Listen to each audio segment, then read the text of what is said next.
know when you are heading towards overwhelmed and overworked. The problem is a lot of time we wait till we're already in the problem and then we try to figure out how in the world did I get here. But there were probably some signs, and we're going to get to that later. There was probably some key signs that we didn't pay attention to because we were inundated with the work. We didn't have an alarm system that says, hey, you're getting close to overwhelmed. You're getting close to being overworked. Welcome to MetaGagement, the HR show that dives deep into the heart of employee engagement and workplace culture. Your hosts, Ann Scottlin and Dr. Lyman Montgomery, bring you a groundbreaking show that explores innovative strategies and insights to transform and elevate your organization's HR practices. Dr. Montgomery is an employee engagement expert and best-selling author, while Ann Scottlin is an acclaimed business consultant and podcaster. Together, they will unpack the complexities of modern HR challenges and reveal innovative solutions that can be immediately applied to your workplace. Please welcome Ann Scottlin and Dr. Lyman Montgomery. Welcome back to MetaGagement-HR, a podcast designed just for you, helping you make the possible probable. We all know what can be possible, but how probable it is and implementing it is always the big question, right, Lyman? Absolutely. So just for those of you who are new with us today, we just want to give you a little review. So the purpose of our show, we have a good time at this show. We try to address real issues, and it's a combination between continuous innovation and neuroscience, as well as practical application, and bringing those together in a more effective way, which we call meta. That's MetaGagement. Why not? Let's have fun. And as far as from an HR perspective, Lyman, refresh our memory again for our viewers, what MetaGagement really means. Why is it meta? Absolutely. MetaGagement means to go beyond, to think of it as out of the box thinking. And MetaGagement is the marriage between engagement and going beyond what we've always done in HR, thus MetaGagement. And it is that combination of thinking outside the box, using neurosciences, using new thinking techniques to really engage or re-engage the workforce so that you can move the dial forward in a fun and exciting way. I love that. That's such a great explanation, and really helping our HR professionals foster resilience and adaptability. I think ultimately one of the goals that we've always had for mindset MetaGagement is finding better ways to do things and do them more easily. And by easily, I don't necessarily mean there's less steps, but I mean that we are more intentional, we're more scientific about it, we're more fun in how we implement it. So we're creating more ease. So I don't know if easy is the best word, but we create more ease, how to have better results with more ease, I think we usually say. Yeah, and it's about fostering that resilience and adaptability within an organization, using these advanced, what we call meta techniques and actionable, and that's the key word, actionable insights and strategies. Not enough just to think about doing things differently. What we say, think about it, talk about it, but also you have to be about it. And so those are kind of like the three key words when it comes to meta engagement. Yes, we want you to think differently.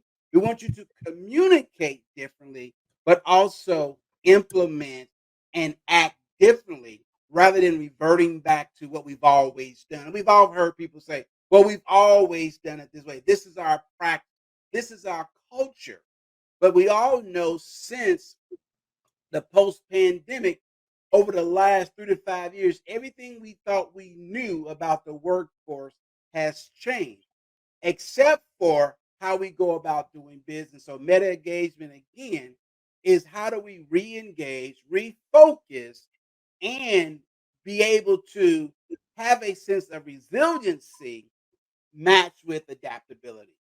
Yes. And I love what you said about, this is our corporate culture. We've always been in doing it this way, but you can't live in a bubble. We could say that for many other areas of life as well. as culture changes, the internal culture also has to change. It doesn't have to become 100% different, but it has to shift. So, and shifting in positive ways that support what's going on in the present.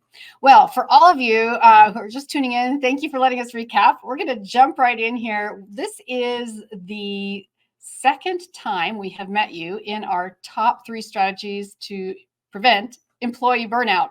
And the reason I say it's the second time we've met with you is we're just having fun working in reverse here. We started with the third most important, then second. Today, we're talking about number 2 of MetaGagement strategy to prevent burnout. And then next week, we get out to the number 1 method, the number 1 strategy to prevent burnout. Last week, we talked about helping employees cultivate a clear vision, which was really great. And if you didn't see that one, you should pop back to the previous date in your feed there and check it out, because it's a great introduction to this one. But this one still stands alone. So if you're just joining us for the first time today, thank you, and please hang out with us. Please like and subscribe and send us your questions. We're going to be doing a special episode coming up soon where we're going to answer your specific questions. So send us more. We always love hearing from you. So the second MetaGagement strategy to prevent burnout. Well, what's the problem, Lyman? What's the problem? The problem is a lot of employees, let's face it, they're overworked. They don't feel as if there's any end in sight. We've all heard the saying, doing more with less. I was talking with one individual last week, and they said, it feels as if we're burning both ends, and now we're starting to burn the middle. And so there's nothing left. And So, you can only I think people forget that metaphor, burning both ends of the candle. I mean, that's like an antiquated metaphor from previous centuries, right? So you would burn the candle wick at one end in its holder so you could read or whatever. And then when if it got too messed up, you would turn it over and start lighting the wick right. from the other end until you literally ran out of wick in the middle. So it's very visual. It is. And let's face it. There's a shrinking workforce. Close to 3.5 million individuals basically walked off the job post COVID and said, you know what? I'm not returning. Or we've created this new working situation called hybrid schedule where you might be in the office 2 or 3 days a week, but then you're working remotely the other 2 or 3 days, and you're dealing with a workforce that, for example, you may be located in Iowa, but yet half of your team might be in California, New Jersey, or spread out all over the world. And how do you, as a manager, keep control of all that? And so you may feel a sense of overwhelmed, overworked.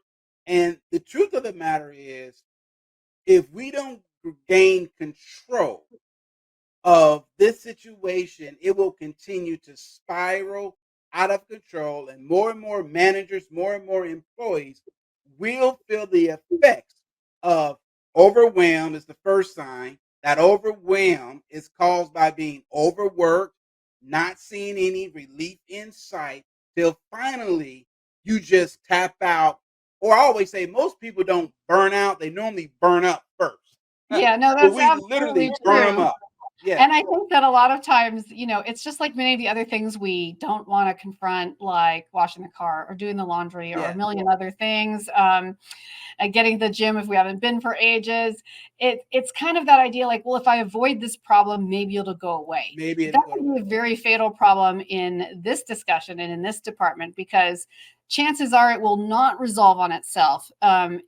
You may just lose people right away, and then you're going to have a real problem. So one of our solutions that we're going to discuss today is how to co-create solutions to reduce stress and optimize employee work. But first of all, Lyman, on a personal note, just figured we'd jump in and out of this today. What have you done in your life in recent months to reduce your own stress? One of the things that I'm very intentional about is checking in with 3 areas of my life. And those three, what I call 3 modalities of my existence. The first is my faith level. Do I feel connected to a higher power? This is not about religion, but do I feel connected to something greater, a greater cause? That's number one. The second thing that I do is I do something physical. I've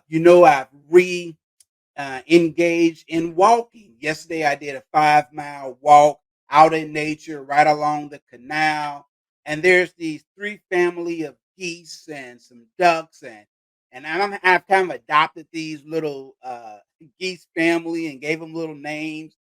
And it's fascinating to me that while you're out in nature and really getting grounded and rooted, but also getting some physical exercise, Mhm. and it's amazing how when you're re-engaged in something you love, 5 miles don't even seem like 5 miles, because you're No, enjoying what you're doing. And then the absolutely. third thing is I check in with my team. Hey, especially with my wife. We were going to support a client of mine who was doing a presentation. And on the way, I said, "Hey, honey, how are we doing? How am I doing? Am I meeting your needs? Anything I need to work on?" And those are the three dials that's important to me, what I call modality of my existence. Number one, my faith. Do I feel connected to a higher sense of something, whether Yeah, that's my religious faith or it could be, do I feel connected to the work that we're doing, putting good right. content out there? Second is doing Absolutely. something physical for the body to get the stress out of me. And for Mhm. me, that's walking through nature. I'm not a treadmill Absolutely. person. I want to get outside and, looking at the water, looking at the blue herrings and the geese and the ducks and the turtles and muskrats and all the little nature critters that's out there. And then third is checking in with my team. So that's what I Yeah. do to help deal with the feeling sometime of overwhelmed or feeling overworked. I think one of the things that people forget a lot is that you have to feel successful in your creative output in your life. So, if work is not doing that alone for me in a given week or a given month, then one of the ways I deal with stress is I specifically seek creative outlets that will make me feel fulfilled, that remind me that I'm good at what I do, that remind me I'm not just overloaded and miserable. Whether that's cooking, whether that's doing something creative with my hands, whether that's Yeah. writing, whether that's shooting a new podcast that I'm excited about, whether that's, whatever that is kind of like, let's break out and do something different. What is it creative you like to do? Do you like woodwork? Do you like drawing? Do you like, what is it? It could be practical or not practical. Some people literally like fixing things around the house. I have a girlfriend, her favorite thing Hmm. to do is to fix things around the house, and she has like a toolbox that puts me permanently to shame. But it's that feeling of finishing something, of feeling that you are good at things, that feeling. So if you continue to nurture that, it really does help you when you go back to work. It's kind of like you've had a breath of fresh air, like, I really am good at my job. I really do know what I'm Yeah. doing. So, we're going to jump in here to talk about the solutions, and again, to reduce stress and optimize work. And I love to say co create, because That's it's good. not just about HR versus the employees. It's a co creation is usually the most efficient creation. And whether, bringing people from upstairs, downstairs, wherever that is, to co create it. So, as far as overwork, that's one thing we really need to identify. So watching for the signs of overwork, we're going to talk about more about that in a minute. Mhm. Um, and also conducting regular workload assessments is really important, wouldn't you say? Oh, that is so key. One of the things that we really enjoy doing when we work with our clients, especially those in HR, is is there a system? How do you know when you are heading towards overwhelmed and overworked? The problem is a lot of time we wait till we're already in the problem and then we try to figure out how in the world did I get here? But there were probably some signs, and we're gonna get to that later. There was probably some key signs that we didn't pay attention to because we were inundated with the work, trying to get things done, trying to meet deadlines, and we didn't see the encroaching uh, areas that were being impacted because we didn't have an assessment or tool. Or think of it this way: we didn't have an alarm system that says, "Hey, you're getting close to overwhelmed. You're getting close to being overworked. You need to back up." And if you don't have those systems in place, I've been there, and it is so easy to find yourself basically in a crisis and going, "Oh my goodness, how did I end up here?" And so we'll talk about that a little later about some Absolutely. of the signs and Absolutely. And also I what we think can do to get out. what you're saying too is so key in doing this assessments, because one of the things I was just going to say about going meta is being intentional about constantly asking your employees questions. Again, it's much easier to sweep it under the rug and just assume if things seem a little tense or a little unworkable, hopefully that will go away. But asking them questions really helps bring it out, because we know that one of the key signs for many people, not everyone, we have some noisy ones too. One of the key signs of stress and overwork is often isolation, self-isolation. That is so So key. if you don't ask your employees questions, if you don't make it part of your casual everyday experience with them, um, that is one of the big mistakes people make. So that is one of the ways you can go meta in your MetaGagement. And we have already halfway done today. I can't believe it. So we're going to go straight to our commercial break. And when we come back, we're going to go to our second point today, which is teaching effective workload management. And if you're still with us here and you have not yet commented, liked, subscribed, please do all of that, because that's what helps us keep bringing you this content on a weekly basis. And if you know someone who'd like to hang out with us and learn some of these things, just shoot them the link. They will thank you later. And if you're watching live, the same link later will also go to the recorded show as well. So off to our commercial break, and we'll be right back. Unleash the power of strategic neuroscience with Focused Meta Mindset Inc. Boost your decision-making, sales, sustainable growth, and customer engagement. Scan the QR code now for an exclusive consultation. Elevate your profitability with Focused Meta Mindset Inc. Welcome back to MetaGagement-HR, the podcast specifically created for HR professionals and others who want to create a better environment, a more effective and efficient and easier environment for their work. And when I say easier, we talk about creating more ease by doing things with more intention. So, Lyman, we just finished talking about, what are some of the solutions to reducing stress for employees and helping them optimize their work. Of course, one of those is identify overwork, and our second point, I think, today is teaching effective workload management, which is something you and I do with our clients on a regular basis. What are 2 or 3 of those things that you find the most valuable in teaching workload management? Yeah, one of the things, and I'm glad you said workload management and not time management. Just think about this for a second. When we talk about time management, it is a misnomer because you cannot manage time. You're given 24 hours. The key is, how do you manage yourself? How do you manage projects? How do you manage people within that allotted time? Because time is a fixed construct. We've identified based on a Roman calendar of 24 hours making up a day. You don't get more than that, okay? And so it's really about, what am I doing with the allotted 8 to 10 hours or 12 hours, depending on what your work day is made up of, and being able to say, what are the critical things that I must get done? What we find is a lot of people spend an inordinate amount of time doing busy work that doesn't lead to a result. They're rearranging their desks, rearranging files. They spend, maybe talking to folks about the last uh, uh, uh, reality show they watched or a movie they saw, but it really doesn't get to moving the company forward.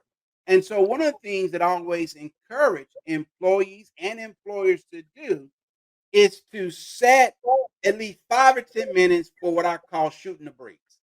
Okay, because you have some people, yes, they're kind of like a crock pot. They got to warm up to work, right? And then you have others, they want to jump right in.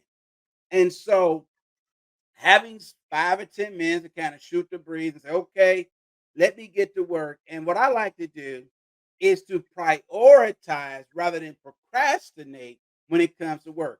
And I always look, when it comes to prioritizing, based on 3 fundamental things. Number one, what's urgent? What is a to do, something I like to do? And then what's something that can be delegated? And we spend too much time focusing on stuff really that should be delegated or deleted, and we really don't have a system of prioritization. And so I Mm. always start with what's the most critical 1 to 3 things I must get done today, And I and think that's that's a based on really need. Yes. it's so key because, I was recently talking to a client of mine who many of you will relate to this instantly, of course, who is abjectly overwhelmed by their email load. Hmm. Um, the purpose of their job is working on the phone with corporate clients, with solidifying deals, but their email is so overwhelming. He told me I get over 100 emails in my inbox a day, and most of them are internal, if you want to believe it or not, Oh or yeah. forward. Oh yeah.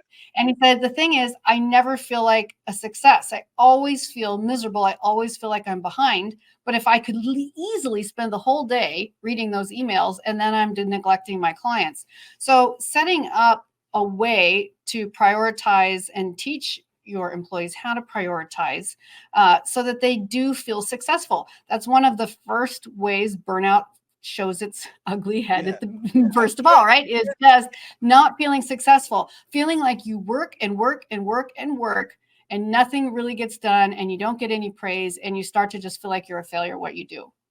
Yeah. You're like that little hamster on the wheel, right? No matter Yeah, how fast you run, you're not going anywhere. You're just running in place. Okay. right. And so we expend more energy, but we're not getting the results. And so when it comes to email, when I coach clients about how to organize their email, we really only need 3 boxes. Number one, who owes you? Who's waiting on you? Number two, whom do you owe something to? And the next two is either delegate or delete. And trust me, 60% of emails need to go in either delegate or delete. And then you're only dealing with, okay, do I owe someone something? Are they waiting on a report? Or who owes me something? If you would adapt that strategy, just 4 simple rules: who owes me? Whom do I owe? Who should I delegate this to? And the biggest box, delete. Delete. I What's love that. It's so delete? important. Delete is Delete. the most important button on the keyboard, right? Yeah. And deleting is also allowing more flexibility. So also before we move to our next point, incorporating flexibility is a huge way to help your clients, to help your employees, to help your teammates um, find workload management. How do Hmm. you integrate flexibility? And this is more than just time, it's more than just work location. I like to call it the drag and drop method. How can you work it in? How can you team up with other people? How many other people in the company are trying to solve the same problem where you could benefit from working with others and they just might be in a different department? I think too many departments isolate, and because of that, so much more work is created per position. So if you can People could cooperate. say, yeah, yeah, and real quick, people could save between 50 to 60% of their time if they would simply pick up the phone, reach out to their colleague and say, hey, I'm working on a situation. Here are some of the details. Have you had a similar situation? What did you do? You will be surprised because these are not new issues. It might be new to you, but I guarantee if you reach out and you strategize, have sounding boards, and work on it together, you will come up with a much better solution than you sitting there in isolation trying to figure it out on your own. So stop believing that you have to solve all your own problems. Yes. I love that. And then lastly, if you are in HR or if you are management, really hearing your employees. I know almost everyone I talk to that works in a corporate environment, they never really feel heard. They Yeah. send memos, they make calls, they leave messages, and they follow the protocol that's established, and management never gets back to them, or HR never responds, or they give them a cursory response and they don't really hear them.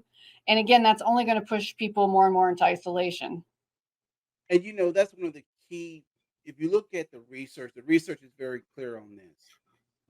Most employees feel as if they don't have a voice in the trajectory of their success. That they go to work every day and it's kind of like hope and pray that my supervisor sees my value, sees my worth, and will give me a good review so I can get a raise. Outside of most companies have what they call a standard COLA, cost of living adjustment. We're talking about performance. You should never go into a performance meeting wondering if you're going to get a raise or not. If there are ongoing conversation, you've hit your metrics, you've reached your milestone.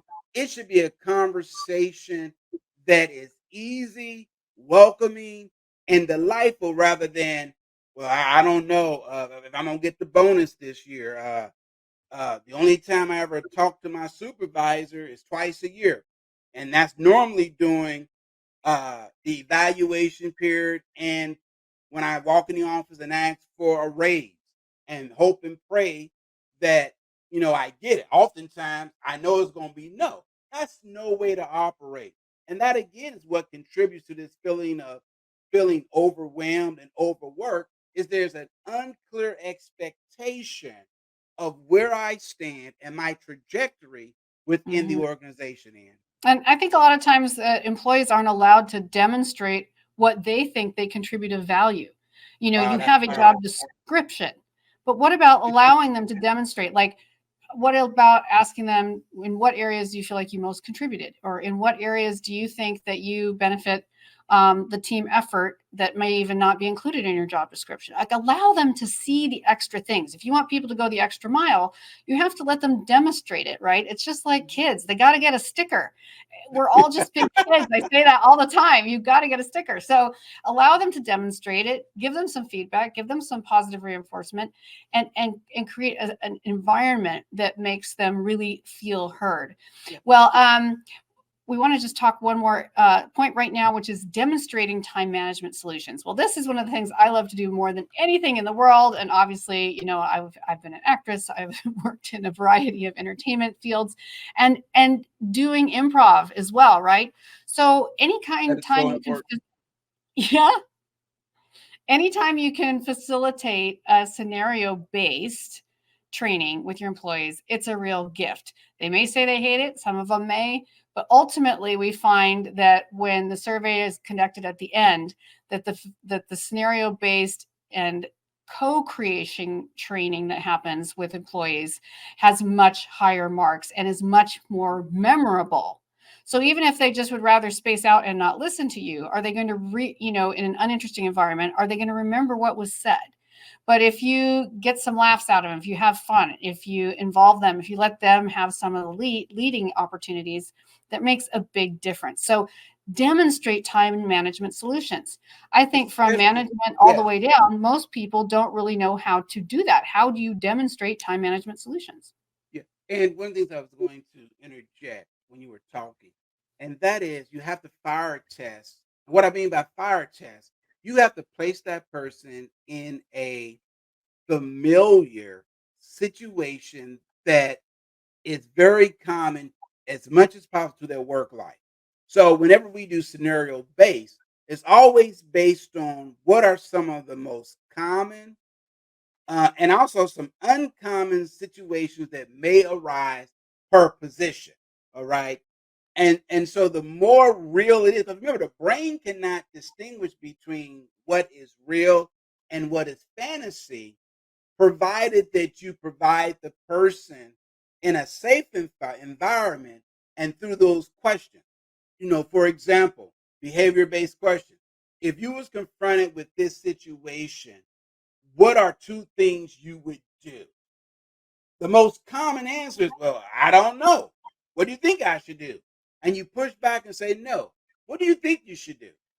And then I go beyond thinking to, what do you feel? Because remember, we feel deeper than what we think. So oftentimes, rather than asking, what do you think? I would often say, what do you feel? What feels right about this? What feels wrong? And that's when you open up that floodgate. You get them talking, you get them laughing. You might throw two or three different variables in there. And when that happens, they now see themselves moving the dial and saying, you know what? I always thought that would be a good solution, but I wasn't sure because they lack confidence. Well, and a lot That of makes times, sense. Yeah. yes, and the lacking confidence, and also in that environment where you're working together, where is also revealing your own humanity is as a leader, whether it's HR, whether it's management, whatever it is. Nothing gets more laughs than a little self-effacing jokes at yourself. Nothing gets more laughs than not having all the answers and admitting it. Um, but that really wakes people up. You're like, I don't know the answer to that question. What do you all think? Whoa. Everyone loves to be asked what they think. For some Yeah. reason, we all just want to be right. We all want to have the solution. It's actually way more interesting when I don't necessarily have the answer, but the group can come up with an answer that works Yeah. specifically for them. Right. Right. So That is it's so like true. That is so true, Ann. reversing And the energy from a top down that's to good. a bottom up style of learning. Yeah. And for those that might struggle with thinking, I will switch and say, well, how do you feel about it? Mhm. Because some people get stuck in their head and they will relive scenario and they actually live in their heads too much. And so if I see they're struggling with the word thinking, I would say, well, how do you feel about it? Mhm. Especially, and that lets you know two types of individuals. There are those that are more cerebral, that are analytical, that will really think about it. But then you have those that are more emotional and they feel that what we call empath. They feel things at a deeper level. So sometimes you have to, just by changing the word between Mhm. thinking to feeling, you can get a much deeper response. You're really going meta when you do that. Yes. You're reading it, you're using positive neuroscience to your advantage and the advantage of the people in the room. You're not just on auto drive, you're reading the room. You want them to hear you, but are you hearing them? Are you hearing the words they use? Do you know the person at all? If you do you know if they tend to be more physical or audio or visual or, thought oriented? Find ways to really make them feel seen and heard. This episode has gone so crazy fast. I literally can't not believe it's already been a half an hour. Wow. Um, can you? I mean, we didn't even get to all our stories today. So we are going to have to let that roll over. Unfortunately, we still have one more episode of this series coming up, which is today's From Overworked to Optimized, points to reduce employee stress. And this is all part of our Over series, strategy to prevent burnout. So, what are you doing to help prevent burnout when your employees are overworked? We hope you liked some of the solutions we offer today. We hope that you will respond, send us a message, a question, an idea, feedback, good, bad, and different. We don't care. We just love to hear from you. Um, and we'll get to tell you more on our next episode. So the next episode of this 3-part series is episode number 1. I know we did that. Woo! What is the number one way strategy to prevent burnout? And we're going to talk a ton about how to boost morale, turning underappreciation into motivation. And it is not always as hard as everyone says it is, or seems like it's going to be. So I'm really excited for next week's episode, Lyman. I'm ecstatic. This is one. It's gonna be a lot of fun, and it's something that I think uh, a lot of you would get a lot of value out of it. And again, as you mentioned, if you missed the first part of the series, if we kind of start in reverse order, which is number 3, go back and listen to it, and also share. Um, because and also let us know what your thoughts. If you disagree with us, we want to hear from you. Absolutely. Absolutely. So you can check out the email address that's been streaming in the ticker tape here today. You can go to our website, metagagement.com, metagagement, just like engagement with meta on the front, metagagement.com. You can reach us there. You can also check out some of the events we have coming up really soon, including one next week. So go to our events page, check it out, and see if you would like to sign up and join us for a really fun 45 minutes for one of our Yeah, midday lunch and programs. learn. Bring your lunch, Yep. enjoy, have coffee, tea, whatever your beverage is, and also learn something. And Absolutely free. learn. And as always, join us here. We're always streaming Fridays, 11 a.m. Eastern. That's 8 Pacific, 3 p.m. GMT. If you're one of our friends from across the pond, please like and subscribe before you go, and share this link with someone else who could really appreciate it. We're really excited to hear your questions and comments, and we'll see you again next time. Cheers. Take care. Cheers.